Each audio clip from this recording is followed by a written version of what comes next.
Hi all! ఇప్పుడు నేను చూపిచ్చేది Telangana style బోటీ recipe. ముందు బోటీని చాలా నీట్‌గా క్లీన్ చేసి పెట్టుకోవాలి. ఇది నేను క్లీనింగ్ ఎలా చేయాలో నా లాంగ్ వీడియోలో క్లియర్‌గా పోస్ట్ చేశాను. క్లీనింగ్ టు కుకింగ్ వరకు మొత్తం.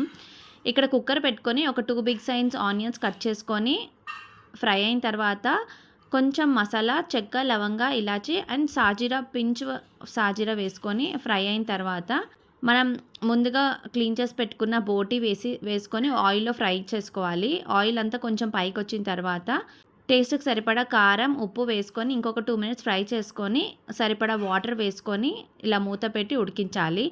ఇప్పుడు బోటీ ఉడికిందా లేదా ఒక పీస్ చెక్ చేసి చూడండి. ఇక్కడ నేను 5 విజిల్స్ పెట్టాను. అయినా ఉడకలేదని మళ్ళీ ఇంకో 5 విజిల్స్ పెట్టాను. సో, ఇప్పుడు మంచిగా ఉడికింది. ఇప్పుడు మళ్ళీ స్టవ్ ఆన్ చేసుకొని ఒక half spoon garam masala, 1 spoon ధనియాల పొడి, అలాగే కొంచెం కొత్తిమీర వేసుకొని ఇంకొక 2 మినిట్స్ ఫ్రై చేసుకోండి. ఆయిల్ అంతా ఇలా పైకొచ్చిన తర్వాత ఫ్లేమ్ ఆఫ్ చేసుకోండి అంతే. Subscribe to my channel. Thanks for watching.